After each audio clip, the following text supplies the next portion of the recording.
오늘 본문 말씀에서는 광야에 세워진 하나님의 집 성막, 성막을 벽이 어떤 건가 널판으로 만들었다 그랬죠. 교회 건물에 이렇게 콘크리트로 이렇게 하듯이 광야에 세워진 하나님의 집 성막은 널판으로 이렇게 만들었다고 해 있습니다. 그리고 성막 안에 성소와 지성소를 구분하는 휘장, 또 성막의 입구로 사용되는 문으로 사용되는 휘장에 대한 말씀이 기록되고 있습니다.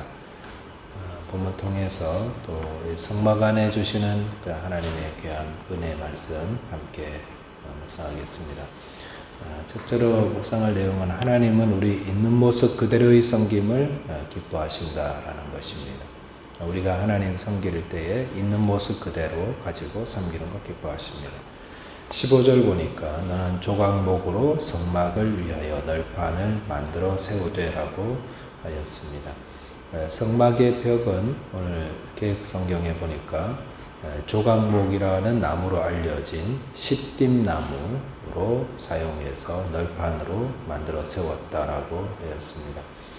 십딤나무는 시내 광야에 자생하는 아카시아과의 나무인데 한국의 아카시아 나무하고는 전혀 다른 나무고요. 잎이 아주 좁고 가시가 있고 무덥고 건조한 광야에서 참 잘 자라는 적합한 나무입니다.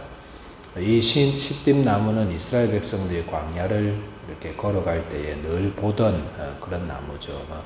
인터넷에 찾아보면은 아마 쉽게 볼 수 있을 것입니다. 하나님께서 성막의 그 널판을 포함한 여러 기구들을 만들 때에 재료로 썼던 나무가 바로 십딤나무죠. 십딤나무로 만들게 하셨는데, 그러니까 이스라엘 백성들이 하나님 말씀대로 성막의 기구들 이렇게 만들려고 재료를 구하기 위해서 조금만 노력하면은 주위에 다 구할 수 있는 한국으로 치면은 한국 소나무 이런 식으로 봐도 우리 주위에 쉽게 구할 수 있는 그런 것들인데 참 감사한 것 같아요. 왜냐하면은 하나님께서 그 성막의 기구들 만들 때 레바논 백향목으로 만들어라고 이렇게 했다면은 지금 여행하는 것도 힘든데고 레바논까지 가가지고 또 들고 오고 막 하는 게 얼마나 힘들었겠어요.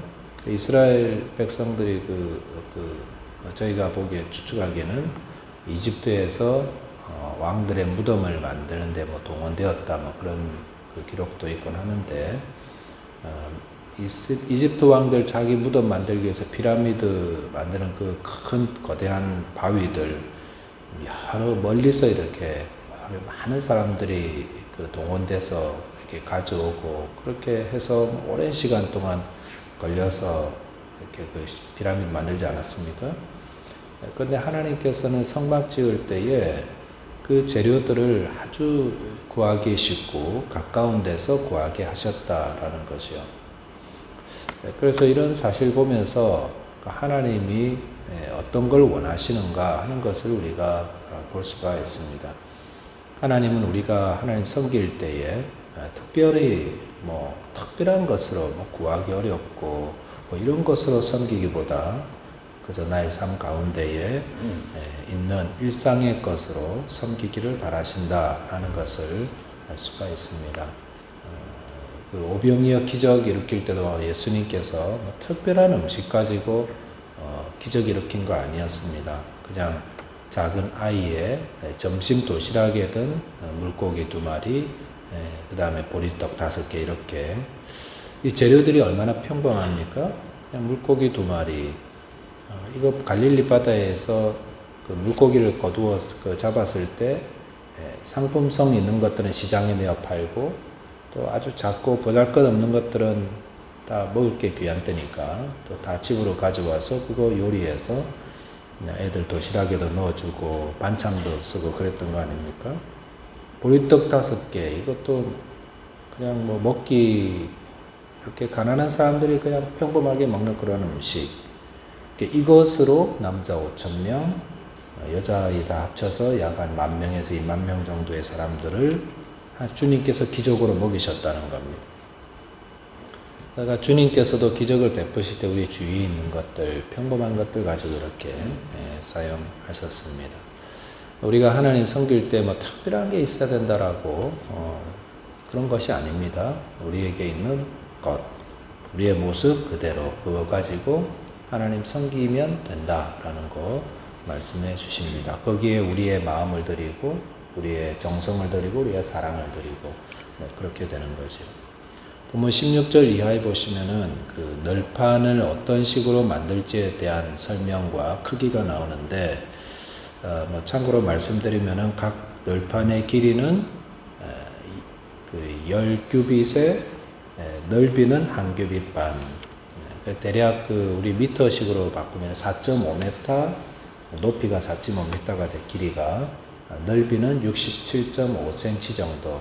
한 요 정도의 이렇게 올라가는 그런 널판이겠죠. 그래서 그 긴 널판을 남쪽 벽에 20개, 북쪽 벽에 20개, 그리고 서쪽 벽에 6개, 동쪽은 안 붙여요. 동쪽은 입구기 때문에 나중에 이렇게 휘장을 들여놓죠. 그래서 19절 보면은 이 널판들을 세울 때에 각 널판 하나하나마다 2개의 받침을 이렇게 그 견고한 기초석 같은 은받침, 은으로 만든 그런 은받침을 각 2개씩 이렇게 만들게 하셨습니다. 그래서 하나의 널판 아래에는 은받침 2개가 들어가는데 한 은받침의 무게가 1달란트의 은이라고 나중에 이렇게 기록되어 있습니다. 그러니까 1달란트가 약 한 34kg 되거든요.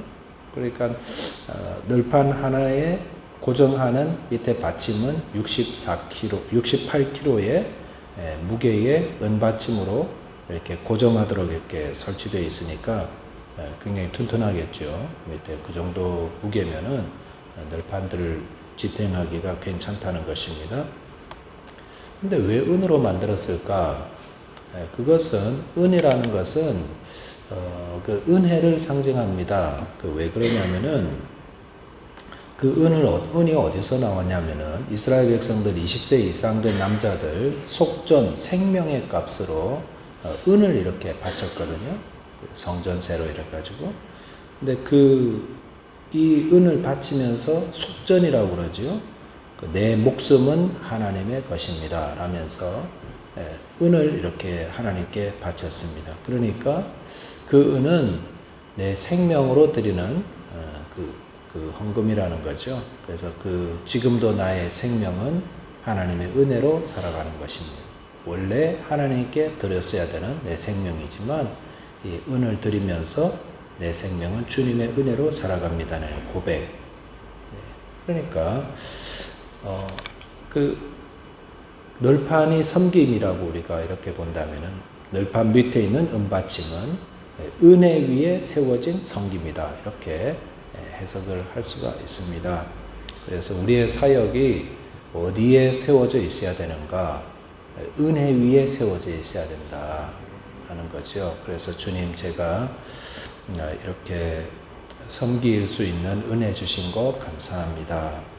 또 그 은혜로 내가 이 시간 주님을 섬길 수 있고 예배할 수 있고 또 주님 찬양할 수 있고 또 주님의 그 은혜와 사랑에 감사해서 드리는 섬김이 하나님이 기뻐하시는 섬김이 된다라는 그런 교훈도, 깊은 교훈도 우리가 발견할 수 있어서 참 좋습니다.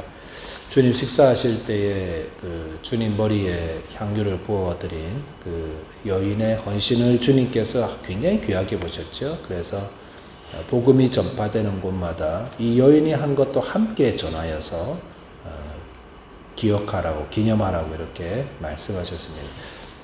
왜 그렇게 하라고 그랬냐면은 이 여인의 섬김과 같이 우리도 그렇게 섬겨라 라는 것을 보여주는 것입니다. 이 여인은 주님에 대한 그 은혜에 대한 사랑과 감사 때문에 자기의 것을, 최고의 것을 주님께 드렸거든요. 그런 섬김, 비싼 걸 드려서 그런 게 아니라 정말 사랑과 감사의 마음으로 섬긴 것을 주님께서 귀하게 보신다라는 것입니다. 그 마음에서 우러나오는 섬김. 이렇게 은혜 위에 되어진 섬김이야말로 견고하며 흔들리지 않는 주님의 교회를 세워갈 수가 있는 것입니다. 26절에 보면은 각 널판들을 세워놓고 서로 다 이어주는 띠를 만들게 하셨어요. 띠가 있어서 가운데도 띠가 있고 위아래로 삼겹으로 이렇게 띠를 서로 간에 이렇게 이어주게 다 이어주었습니다. 그러니까 하나하나의 섬김도 참 견고하게 은혜 위에 세워졌지만 더 견고하게 서로를 붙잡아주는 그런 그 널판들은 그렇게 해 있어서 바람이 불고 비가 오고 뭐 그럴 때도 성막의 벽들은 견고하게 세워질 수 있었다는 것입니다. 이거 어떤 거 말하겠습니까? 서로의 섬김을 서로가 붙잡아주는 함께 섬기라는 겁니다. 함께 나 혼자 섬기지 말고 서로를 격려해주고 붙잡아주고 함께 섬기면서 그럴 때 주님의 교회가 견고하게 세워집니다. 저와 여러분들의 한 분 한 분들의 섬김도 소중하고 그런 섬김을 서로 나누고 또 서로 격려하고 서로 협력하면서 주님의 몸된 교회 지체들로서 아름답게 세워질 수 있습니다. 로마서 12장 5절에서 이와 같이 우리 많은 사람이 그리스도 안에서 한 몸이 되어 서로 지체가 되었느니라 라고 했잖아요. 그래서 우리가 한 몸의 지체들, 여러분의 몸의 지체들도 지금 서로 협력하고 있는 거예요. 팔은 다리와 또 몸과 이 모든 것들이 협력해서 한 몸이 세워지듯이 서로 소통하고 서로 붙잡아주고 서로 도와주고 그런 교회가 견고해지는 거죠. 저와 여러분들께서 어떻게 주님 섬기는 게 좋을까요?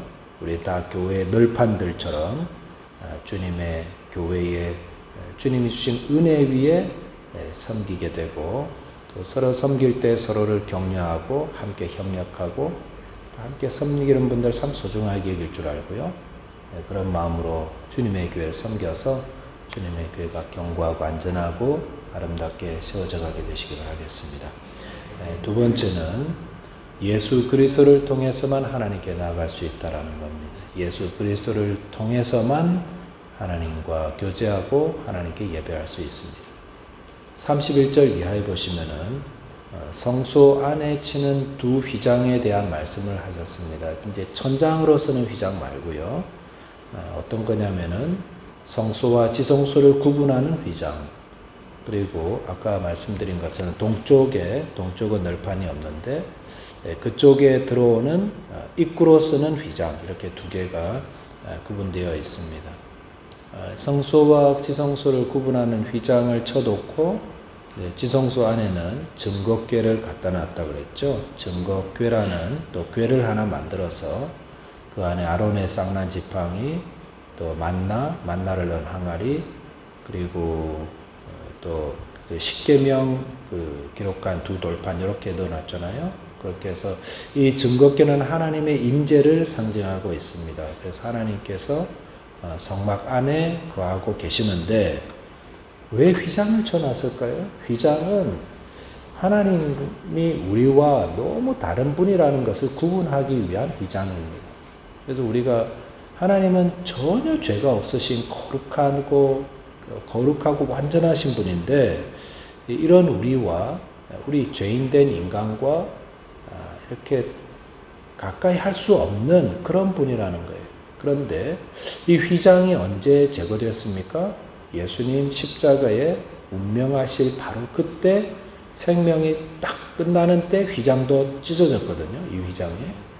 그래서 그것은 우리가 하나님께서 예수 그리스도를 통해서 예수 그리스도의 찢긴 몸을 통해서 우리와 만나게 되신다라는 것을 말씀하고 있습니다. 예수님 통해서 하나님 만날 수 있습니다. 그리고 휘장에 치져 있는 휘장문으로 사용되는 성막문으로 사용되는 휘장 역시도 이것도 예수 그리스도를 상징하죠. 왜 그러냐면은 성막문으로 사용되는 휘장문에 사용되는 기둥이 이렇게 세워져 있는데 그 기둥에다가 휘장을 달았는데 그 휘장 기둥을 고정하고 있는 받침은 은받침이 아니라 놋받침으로 만들었어요. 놋으로. 그래서 왜 놋인가? 놋의 의미가 뭐냐면은 놋은 제단을 싸는 그 재료거든요. 그 제단에서 속죄 제물을 태우고 제사를 지내서 우리의 죄를 속하는 일을 제단에서 하는데, 그 제단을 만든 재료가 놋인 것처럼 휘장문을 고정하는 받침 역시 놋이다. 그 놋은 죄사함과 관련이 있다는 겁니다. 즉 예수 그리스도의 죄사함을 그 문을 통해서만이 성막에 들어갈 수가 있다. 우리가 하나님 섬기기 위해서 성막에 들어가는 것은 예수 그리스도의 죄사함 때문에, 죄사함의 공로 때문에 들어갈 수 있는 거지 함부로 들어갈 수 있는 게 아니라는 것. 거룩하신 하나님 앞에. 지금도 우리가 이렇게 하나님 앞에 나와서 예배하고 찬송하고 또 섬길 수 있는 것은 무엇 때문입니까? 예수 그리스도, 그분의 십자가의 피 흘림이 있었기 때문에, 그걸 믿는 믿음 때문에 나올 수가 있었습니다. 그래서 오늘도 우리가 늘 예배드리고 하나님 섬기는 것들 가능한 이유가 예수 그리스도의 피 흘림이 있었기 때문임을 우리가 기억하고, 그래서 예수님은 하나님께 가는 유일한 문이라고 하셨고, 또 하나님께 가는 유일한 길이라고 하셨습니다. 나로 말미암지 않고는 아버지께로 올 자가 없다라고 말씀하셨습니다. 그래서 예수 그리스도 오늘도 그분 바라보고 또 그분을 의지하며 하나님을 예배하고 또 하나님을 찬송하고 기도하며 또 하나님을 의지하며 섬기게 되시기를 주님의 이름으로 축원드리겠습니다. 기도하겠습니다. 하나님 아버지, 감사합니다. 또 오늘도 저희들에게 은혜 베풀어 주시고 또 하나님의 사랑, 하나님의 은혜, 또 하나님을 섬기는 것, 또 예수 그리스도로 말미암아서만이 하나님께 나아갈 수 있는 귀한 은혜 가르쳐 주신 것도 감사드립니다. 오늘도 귀한 은혜 통하여서 우리가 바른 믿음으로 하나님 섬기게 하시고, 하나님 섬길 때에 그것이 율법이 되고 의무가 되지 않고 그것이 하나님의 은혜에 대한 감사의 결과로 섬길 줄 있는 저희들 되도록 주의 성령께서 일깨워 주시고 또 저희들을 인도해 주십시오. 또 주님 앞에 나아가서 하나님 섬길 수 있는 것도 예수 그리스도의 보혈의 피를 의지함인 줄을 알고, 우리의 대제사장 되신 예수 그리스도 바라보고 감사하며 또 그 은혜 기뻐하며 주님 섬길 줄 아는 저희들 되게 하여 주옵소서. 또 저희와 함께 믿음 생활하던 우리 조주현 집사님 가정, 이렇게 또 한국으로 가시게 되는데 그 걸음걸음 다 주께서 지켜주시고 어디서든지 예수 잘 믿고 하나님 섬기는 죄종 되게 하여 주십시오. 또 이예수 권사님 또 내일 수술을 앞두고 계시는데 주님께서 은혜 베풀어 주시고 모든 과정을 선하고 아름답게 인도되게 하여 주옵소서. 주께 감사드리오며 예수 그리스도 이름으로 기도하옵나이다. 아멘.